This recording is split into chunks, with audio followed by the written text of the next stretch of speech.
Episode 51 with Brent Cowels of the 9 Point Start the Dream podcast. Welcome to 9 Point Started with a Dream podcast. Our goal is to showcase the stories of athletes and the community that supports them by being authentic about their journey. Here's your host, Jacoby Gillum. Hey guys, welcome back to the podcast. I'm your host as always, Jacoby Gillum.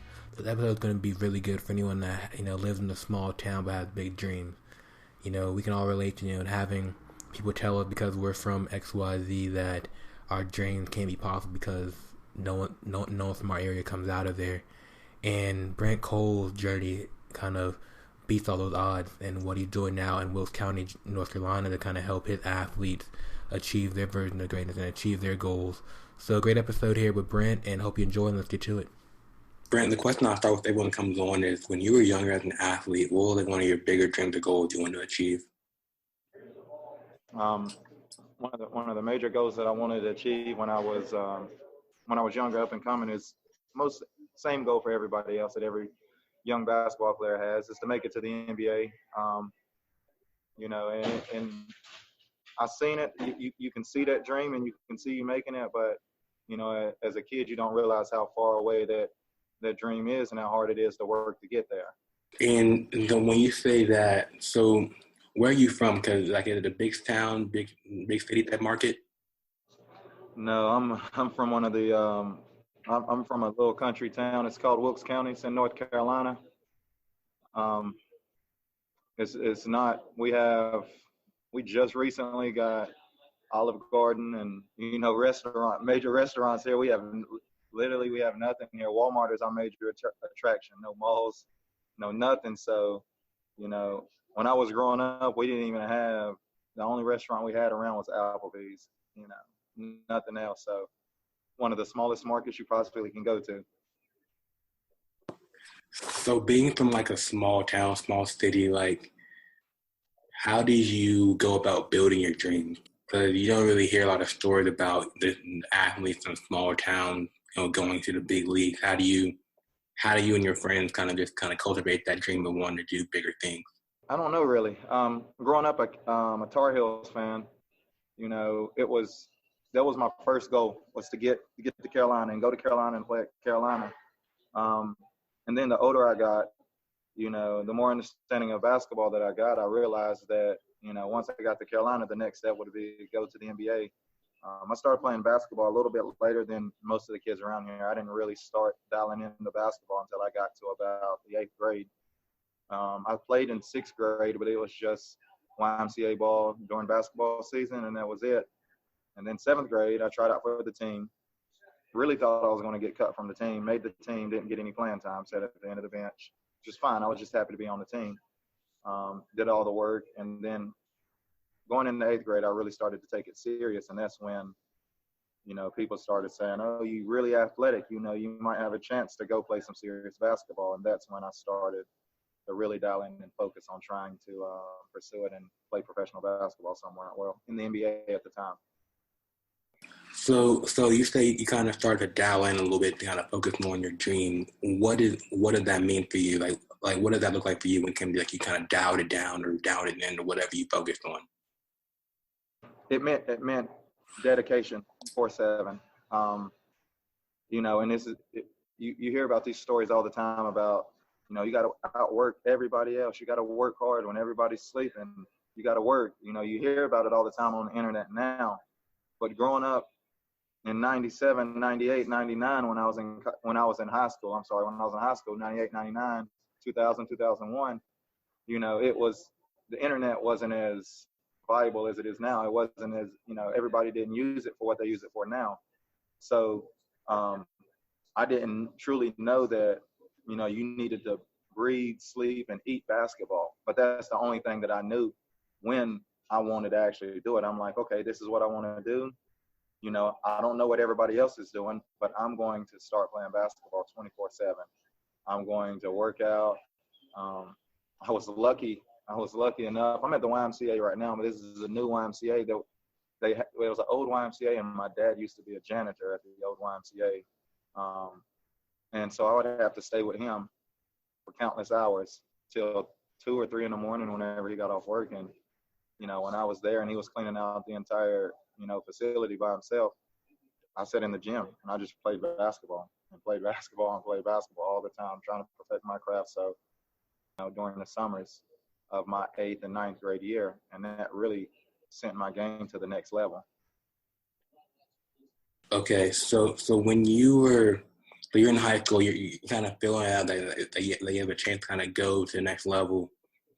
How was that in your area? Were your friends supportive? Were you kind of go get the competition that was kind of high level? Like, how did that look in a smaller town?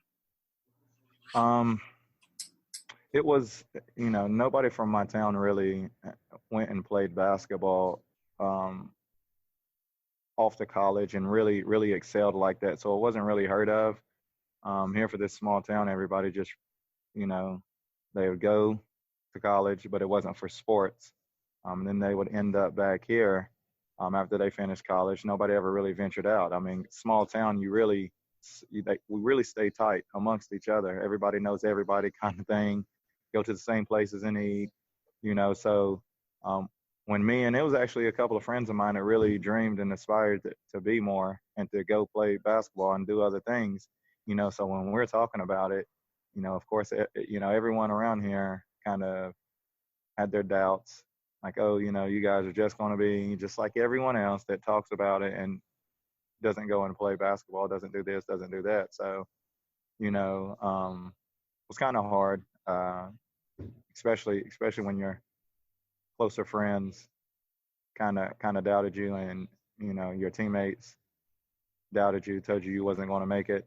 It was tough, but I wouldn't change any of it. All the doubt, all the hate, everybody that believed in me, it all helped me to achieve the goals that I wanted to achieve and to be the player that I was throughout my career. So every time I would work out and I would want to stop working out, it literally was like hearing friends and people in my head saying, you're never going to get out of Wilkes County, because that's what I was told.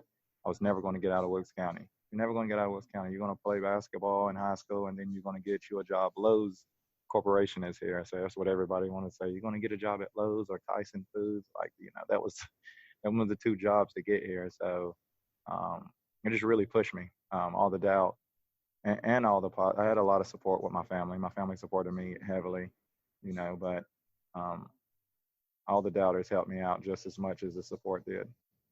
So I know our IG kind of has a lot of athletes that reach out saying, I'm from a small town, people don't support me. I don't have any people kind of giving me encouragement to pursue my dream. So what advice we kind of give those athletes that are in a smaller town to kind of just say, hey, you can do it. This is how I did it type thing.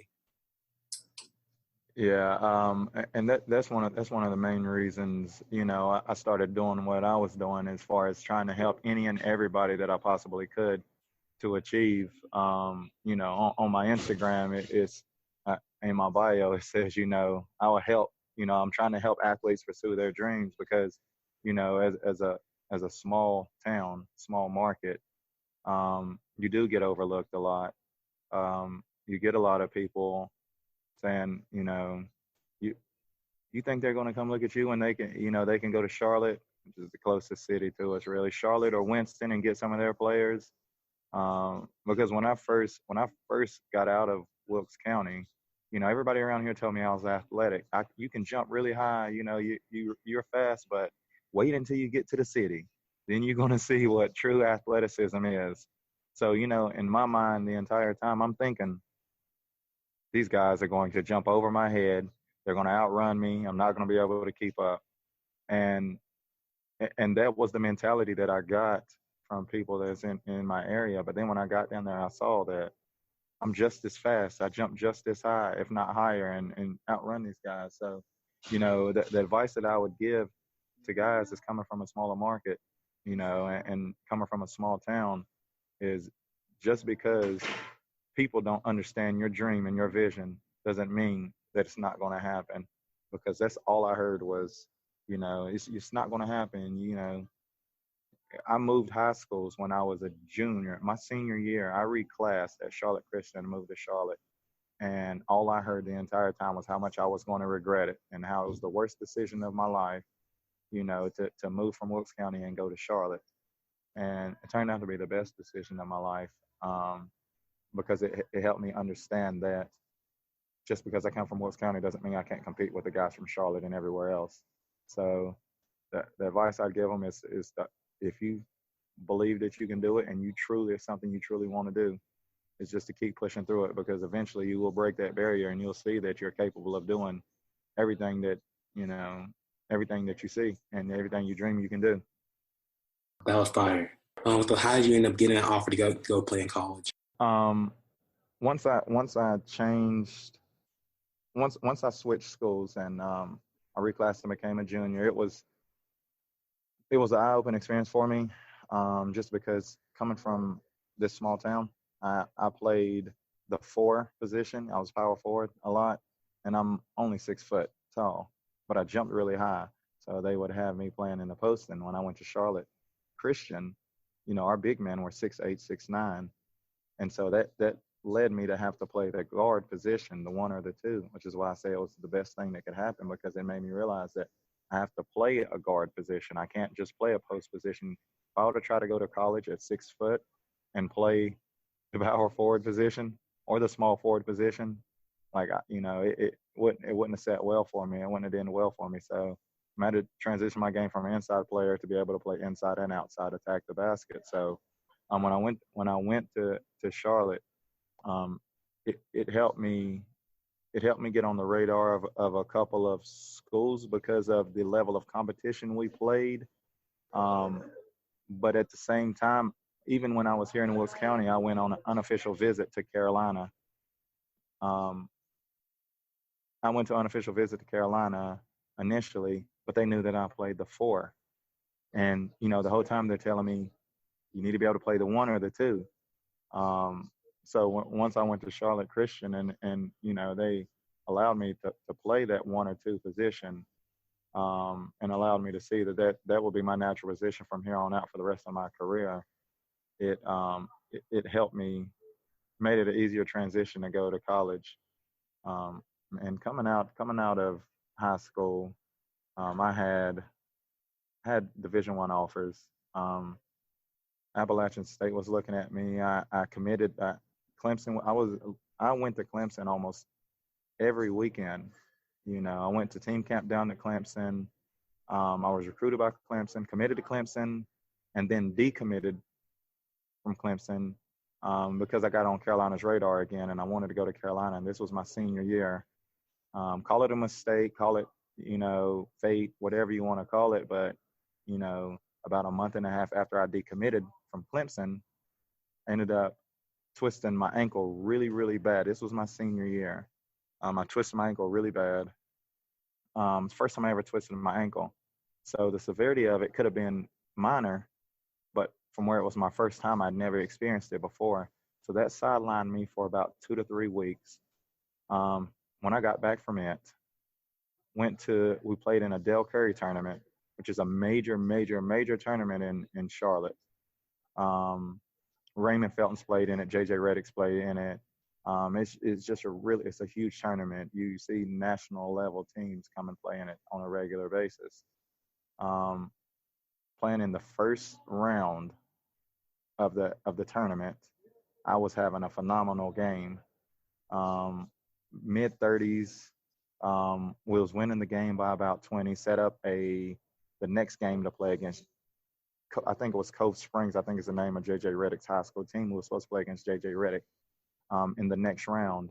With about 4 minutes left in that game, my coach called a timeout, and that was the last thing I remember. And then I woke up in the hospital. I had abscess on my tonsils, and it had closed my tonsils and my throat up, and I couldn't breathe, and I'd passed out. So the next thing I remember was waking up in the hospital. So then the twisted ankle and the surgery, which set me out for the remainder of that tournament, kind of made the schools take a step back away from me, including Carolina and Clemson. And then when I got back, I rushed back from my ankle injury because, like I said, it was my first time ever doing it. I rushed back from it.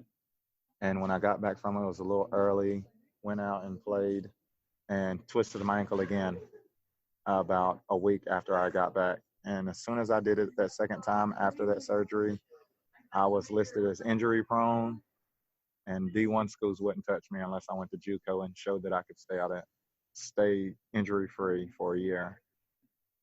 And it kind of pushed me away from wanting to do that, because I had this crazy young mentality of I'm too good to go to JUCO, which was, you know, an immature mindset, because a lot of your good athletes, you know, go to JUCO for whatever reason, whether it be grades or injuries or, you know, whatever the case may be, to try to get back on track.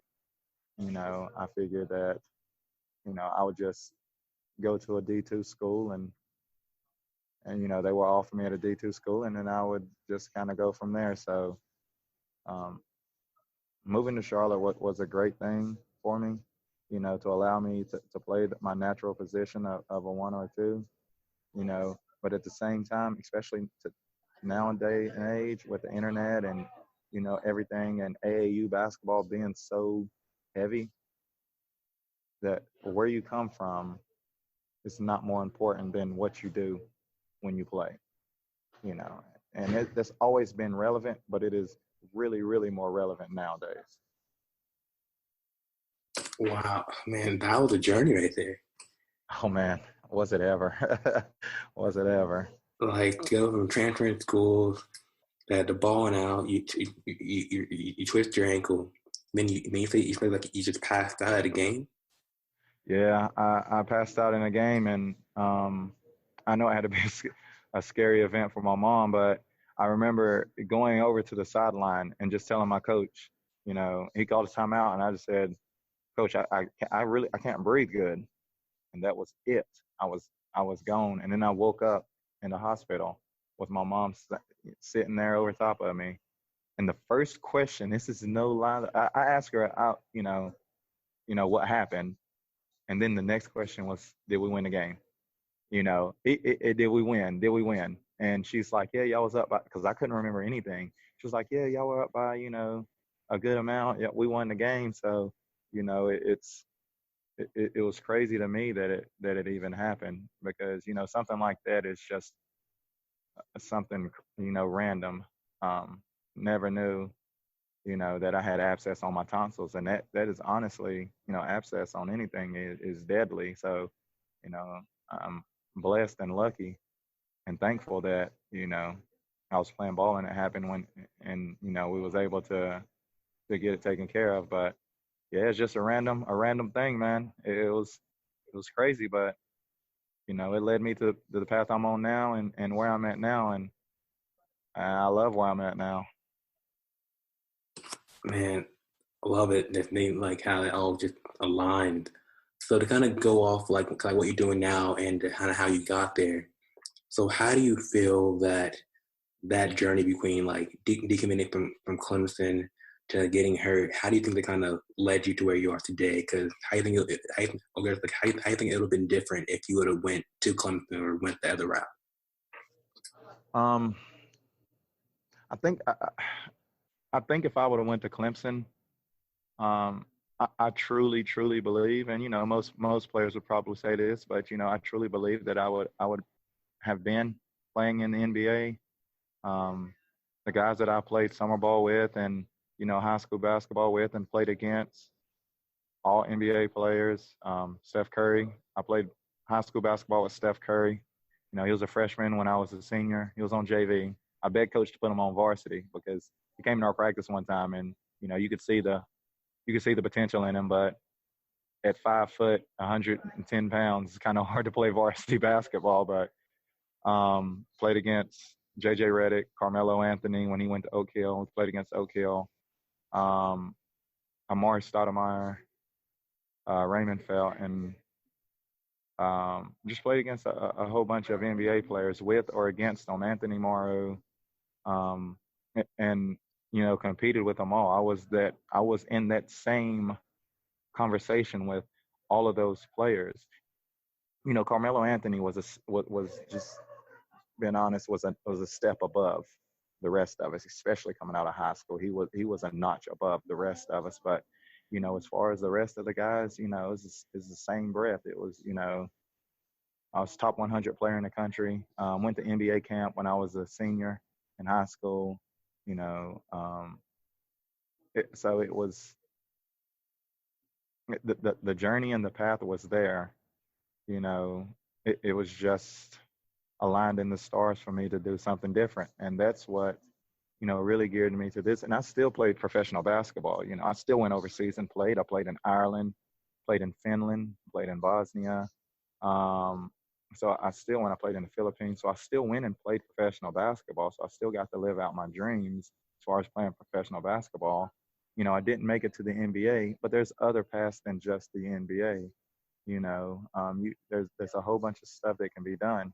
But with me not going to the NBA and me playing, basketball overseas, it kind of, and I cut my overseas career short, um, just because I wanted to start the program up that I have now, which is my business name is called it's Wilkes Hoop Group.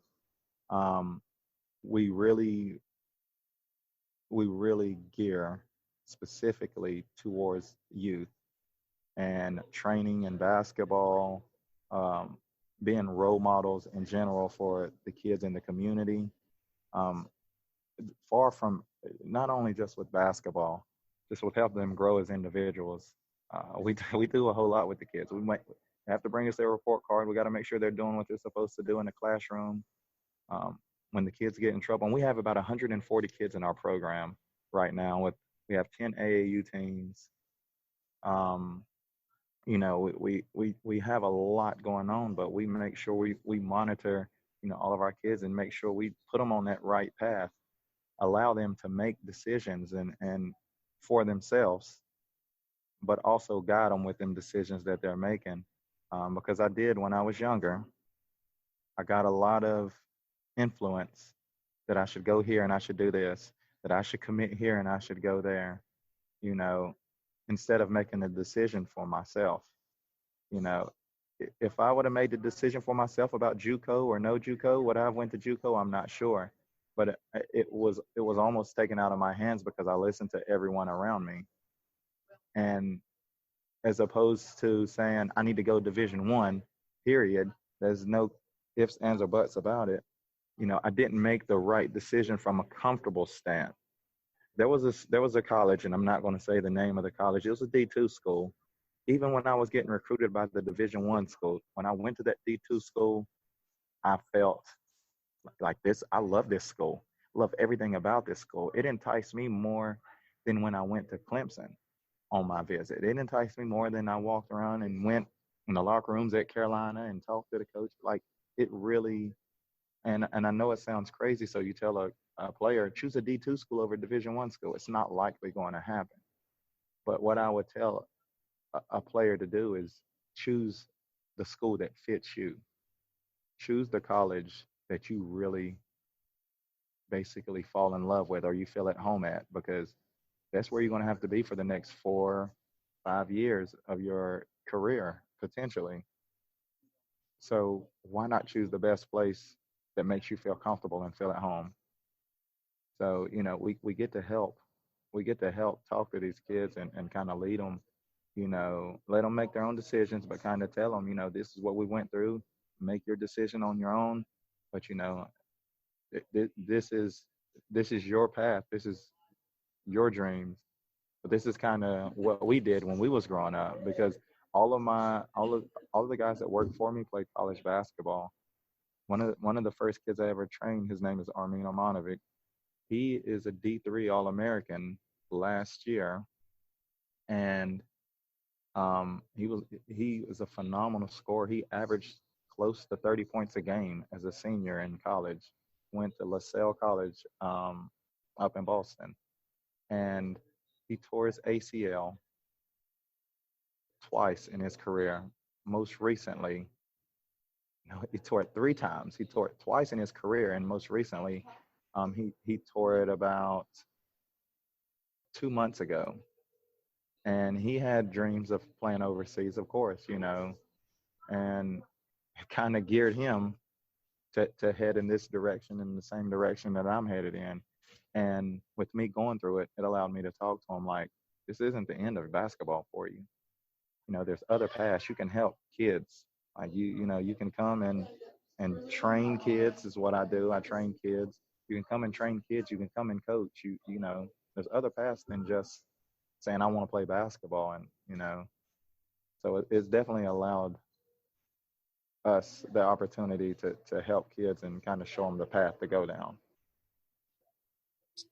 Man, I love that. 'Cause I think our story and our journey can kind of help the next, wave of athletes, or the one that are kind of just going through it themselves. Much props for you doing that and kind of coming back to your hometown and starting this. So where do you plan to see this growing into? When I initially started it, it was started as just something to honestly kind of pass the time, something to do because I'd planned on going back overseas and playing. So it's something over the summer that I'd planned to pass the time. But the more I did it, the more I fell in love with the path and watching the kids grow.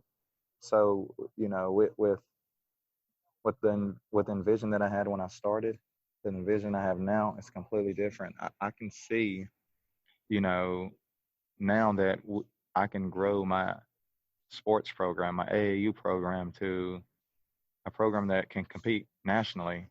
I mean, we have the players here in this small town of Wilkes County that can definitely compete and play. I have a girl right now, Leah Church, who's a freshman at Carolina, who has Guinness Book of World Records for shooting the basketball. She is an unbelievable shooter. She has a record for most 3-pointers made in a minute. She was 10 or 11 shots away from breaking the record for most threes made in 5 minute span with one rebounder. So, her dad was just rebounding the ball and throwing it back to her, and she made 124 threes in 5 minutes and shot at an 89% clip, which is absolutely ridiculous to shoot 89% for 5 minutes straight and your arms not get tired. So we have players in this area, and we can really, put these players on the map. I have my little cousin, in quotations, because she's 6'3", that's being recruited by Carolina and is being recruited right now by Duke, West Virginia, and she's only a freshman in high school. So, it's the talent in this area is unbelievable. And now the vision that I have for my program is to put that talent, let everybody see this talent that we have in Wilkes County, and put it on a national stage so everybody can see it, and just continue to grow and continue to reach out to kids and try to help them understand that the decision lies on them. We're just here to kind of help them get to their dreams and their goals the best way possible. That's dope. I think, and hopefully, so next year that's been kind of diverting from that. So, say someone that's kind of like in your position right now that wants to kind of get back to their hometown, kind of put their athletes on the map as well. What would be your advice on some steps maybe they can kind of take to start that journey, kind of do that same thing you're doing, or same path?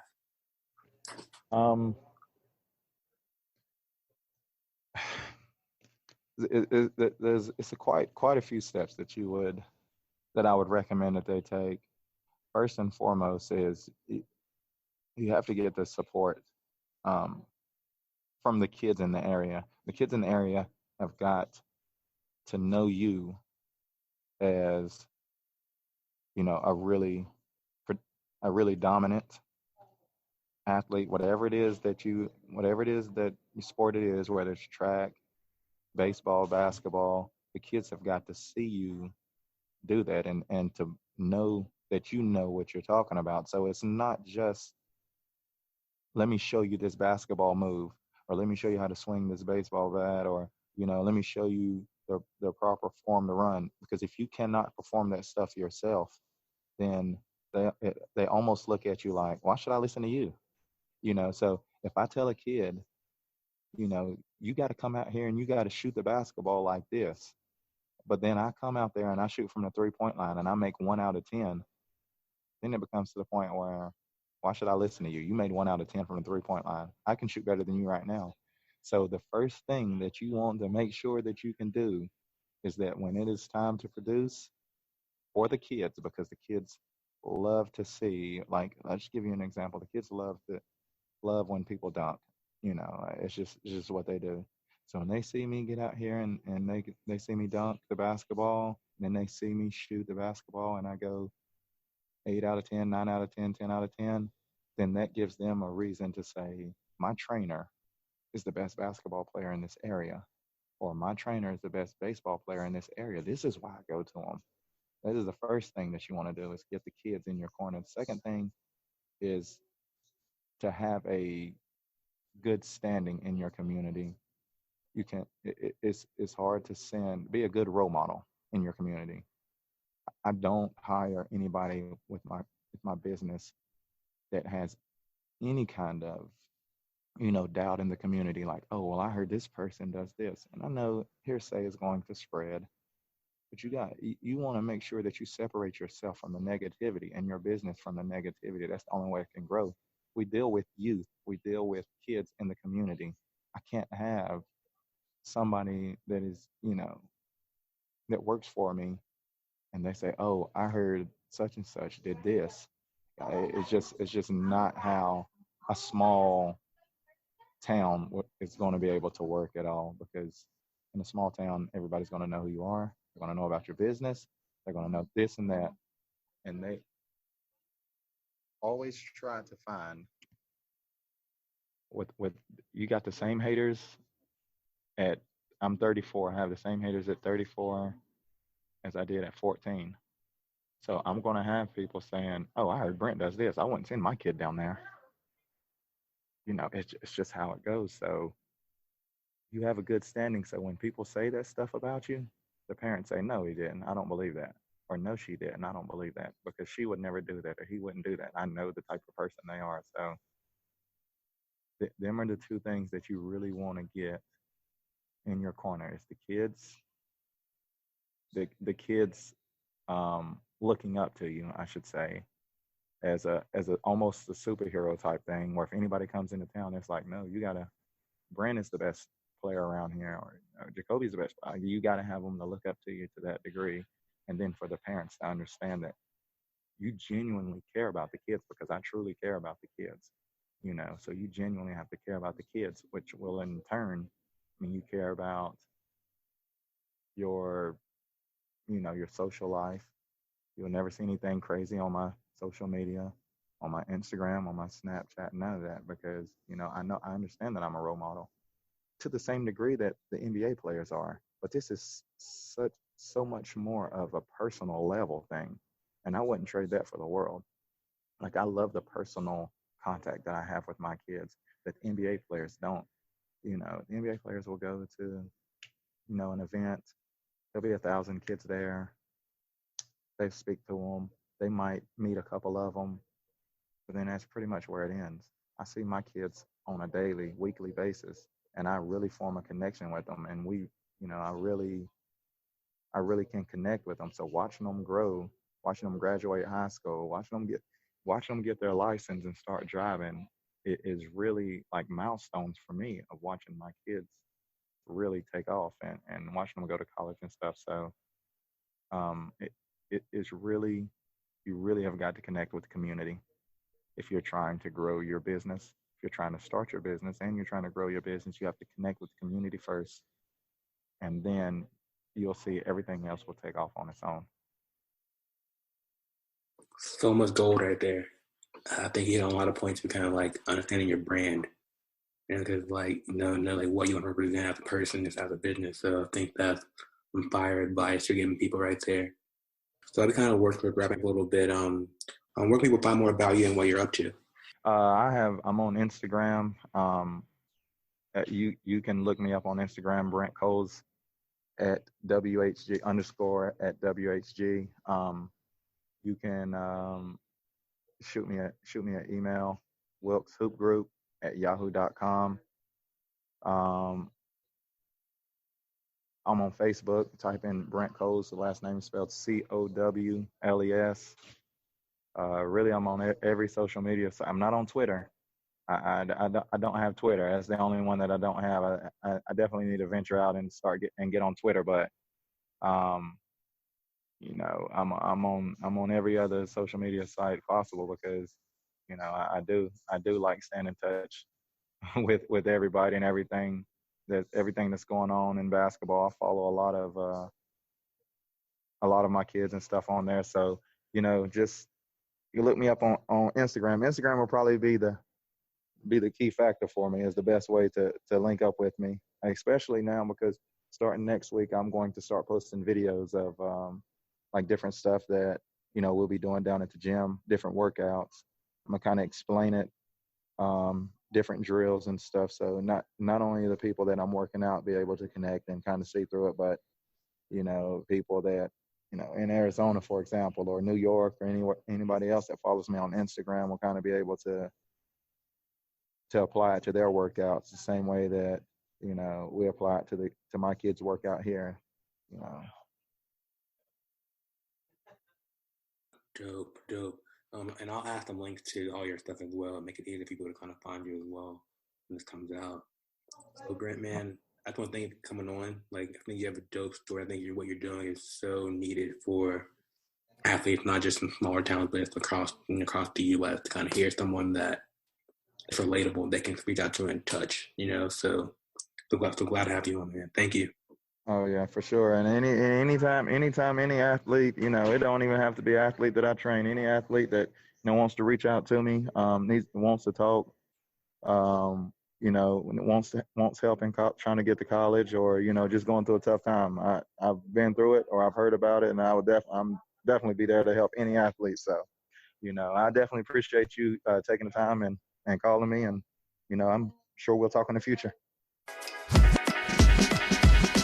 Yo, thanks for listening to this episode of the 9 Point Started With a Dream podcast. If you enjoyed this episode, please comment, share, leave a review. We would love to hear your thoughts. You can find more athlete-driven content at 9point.com. Till the next episode, you're only one opportunity away. Peace.